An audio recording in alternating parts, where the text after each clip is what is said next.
Hey everyone, welcome back to my channel where we learn about all things Adobe Lightroom and Photoshop. Today we are going to talk about how to take this cutie little image we have here and update the lettering on this bodysuit from this bright gold color to a color that more so matches the theme of the entire photo session. This is my little girl. When I bought her bodysuit, I thought this was going to come in a much less bright gold color and something a little bit more muted like this on the pink side. So we're just going to work a little bit of Lightroom magic, and I'm going to show you the fastest way I have found to update from gold to this rosy pink. So we're going to get to just the single image here, which is this one. So what we're going to do to change just the lettering is I've shown in another video, which I'll link it up in the corner, about some of the new masking features that Adobe Lightroom has rolled out. I can't say for sure if this one is new. I never realized it was there until just recently, so I thought it would be a really good tutorial to show you guys since it was something that I just discovered and thought it was really helpful. So the mask that we're going to use is called Color Range. So we're going to come over here. I'll show you how I got to this. This right here on the screen is your masking panel. You're going to click onto that and it's going to pop up your masks that you've already added if you've added some. So I've already gone through and done some masking on her face, on her feet, all other things to kind of get the image to where it is now. And then my last and final thing that I need to do is to change this lettering to be a little bit more on the pink side.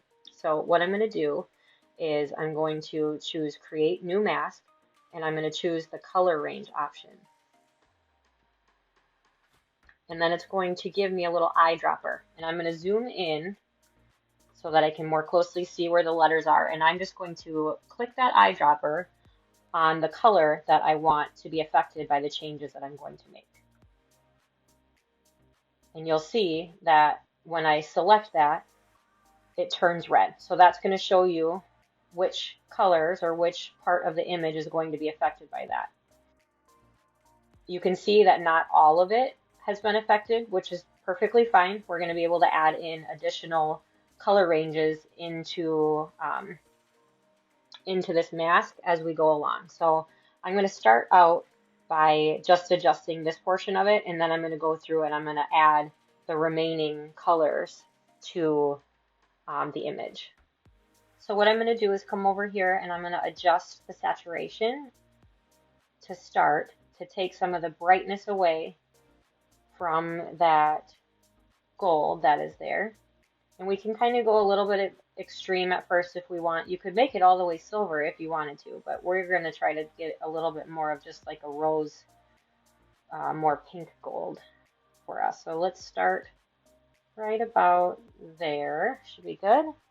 And then we want to adjust the hue as well, because this is going to allow us to kind of change the actual color of that and bring in some more pink. So I'm going to drag the hue over to the left because that's where the pink is on this color spectrum here. And I'm just going to kind of keep pulling it over, doing fine adjustments to make sure that it's only adjusting just a small amount at a time. And I'm going to get it to where I want and feel like I've got a good amount of pink in there. And I'm actually liking how that's looking right there. And then I also can come up here and change the tint. Mainly what I want to do is any adjustment that I can make that's going to allow me to have more pink in it, I'm going to try and adjust ever so slightly and see if that's going to help get me the result that I want. So if we go all the way up, you can see how the pink is kind of showing through a little bit. So we're going to add just a little bit of that there. So I think if I zoom out here, we're on the right track. I think we're looking really good. And we just need to now go through and get these remaining areas. So what we're going to do for that is we're going to choose over here in our mask panel again. We're going to add to the mask that we currently have. And we're going to do that by, again, using that color range option.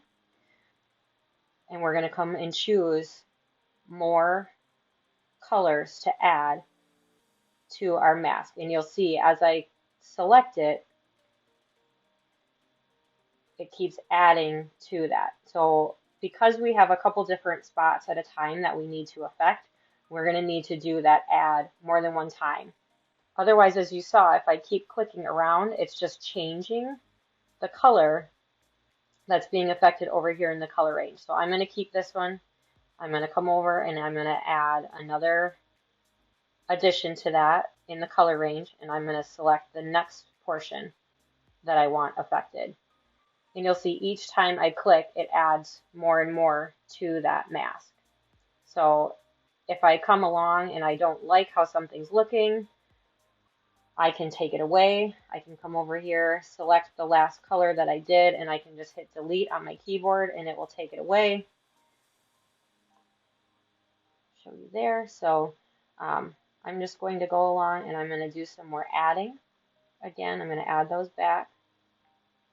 One thing that I'll note for you as well is once you click on a color, you can also come over here and refine how much of that color within the image gets selected. So it defaults at 50, but I can drag this up and you'll see as I do that, more and more parts of the area or of the image are going to be affected. So it shows you with that red selection how much of the image is being adjusted. So one thing that I'm going to call out here is as I go along, you'll see that not just the letters are being affected, it's selecting anywhere within the image that has that color tone to it. So I want to show you how we can make sure that that's not going to happen, because I don't want to reduce the saturation of my background. I like how that looks. It fits with the rest of the image. So I'm going to show you how we can take away the background in a very easy way. So I'm going to choose subtract and I'm going to do select subject. And it's going to seem weird because I don't necessarily want to take the mask away from the subject, but that's where I need to start to then come over to this new subject mask, and I'm going to choose to invert it. So that way it only selects what's on my subject. So now if I choose the overlay, you can see nothing in that background is being affected. Only my subject is being affected by this mask that I have put on here. You will see that there are parts of my subject that are affected that I don't want to be, so I can go ahead and subtract color from those as well. So I'm going to come and choose subtract right here, and this time I'm going to use my brush because they're much larger areas that are going to be easy to remove from just by using the brush. So I'm just going to brush over this down here. There was a little spot on her arm and a little spot on her face, and I can always do my overlay here and watch. There's a little part right here, if you watch, that needs to have the mask removed from, because I only want to have just those letters up there. So I think we're isolated pretty good. So now we can just really fine tune and make sure that we have that color exactly where we want it to be. So one way that you can kind of toggle back and forth and see if you like what you've done so far is you can come over to your layer mask here, and on the mask that is your color mask, you can toggle on and off this eye icon, and that's going to turn your mask on and off for you to see if you like how your edits are. For the most part, I like where we're at. I see one little spot in the middle right here that still is just a little bit too yellow for me. So I'm going to go ahead again and I'm going to do add color range, and I'm going to choose this orange color range right here and see how I like that now. So again, I want to double check and make sure. See, now we have some of our background affected again. So we're going to go and do that same thing that we did before. And we're going to say subtract, select from subject. We're going to choose the 3 dots and we're going to choose invert so that it actually subtracts from the background and not from our subject. And now we can take a look and see how we are looking there. So I think overall we are looking pretty good compared to where we were before. I don't mind a little bit of brightness because that kind of shows the glitter, but I think we're much more in line with where we were previously. So I can go ahead and show you our before and after. So this again is where we were with really bright gold. Doesn't match the rest of our image at all.